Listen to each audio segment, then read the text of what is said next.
ముందుగా అందరికీ చోలంగి అమావాస్య శుభాకాంక్షలు. పుష్యమాసంలోని ఆఖరి రోజు వచ్చే అమావాస్యను చోలంగి అమావాస్య అంటారు. ఈ చోలంగి అమావాస్య చాలా విశేషమైనది.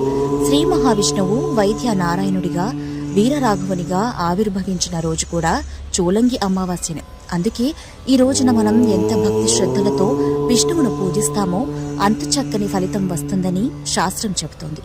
ఈ అమావాస్యకి రోగహరణ శక్తి ఉంటుందని మన పెద్దలు చెప్పి ఉన్నారు. అలానే ఎవరైనా దీర్ఘకాలిక వ్యాధులతో బాధపడేవారు ఈ చోలంగి అమావాస్య నాడు ఒక ప్లేట్ తీసుకుని చక్కగా కొంచెం బియ్యం పిండి, పంచదార, దానికి కొంచెం యాలకుల పొడి కలిపి ఆవు నెయ్యి వేసి విష్ణు సహస్రనామం పారాయణం చేస్తూ దీపం పెట్టాలి. అలా దీపం పెట్టిన పదార్థాన్ని దీపం కొండెక్కిన తరువాత దాన్ని ఇంట్లో ప్రతి ఒక్కరూ ప్రసాదంగా తీసుకోవడం చాలా మంచిది. అలానే రాళ్ల ఉప్పు, బెల్లం ఎవరికి వారు దిష్టి తీసే విధంగా తిప్పుకొని దాన్ని ఒక నీటి కలశంలో గాని నీటి పాత్రలో గాని వేయాలి. ఇలా చేయడం ద్వారా దృష్టి దోష ప్రభావం తగ్గుతుంది. అపమృత్యు దోషాలు సైతం తగ్గుతాయి. ఇలా ఇంట్లో వాళ్ళు అందరూ చేయవచ్చు.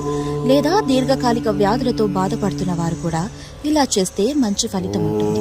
అలానే భగవంతునికి నివేదన చేసిన పానకాన్ని మహావిష్ణువు యొక్క శ్రీపాద తీర్థంగా తలిచి అందరూ స్వీకరించాలి. ఈ చోలంగి అమావాస్య నాడు నది స్నానం లేదా సముద్ర స్నానం చాలా విశేషం. పితృదేవతలకు తర్పణాలు పెట్టుకోవడానికి చాలా విశేషమైనది. పితృదేవతలకు ప్రీతిగా అన్నార్థులకు అన్న ప్రసాదాన్ని ఈ చోలంగి అమావాస్య నాడు అందించడం చాలా విశేషం.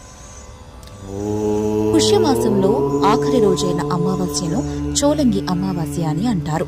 గోదావరి 7 పాయల్లో ఒకటైన తుల్యభాగ తూర్పు గోదావరిలోని చోలంగిలో సముద్రంలో కలుస్తుంది. ఈ రోజున అక్కడ స్నానం చేయడం వల్ల విశేష పుణ్యఫలం లభిస్తుందని భక్తుల విశ్వాసం.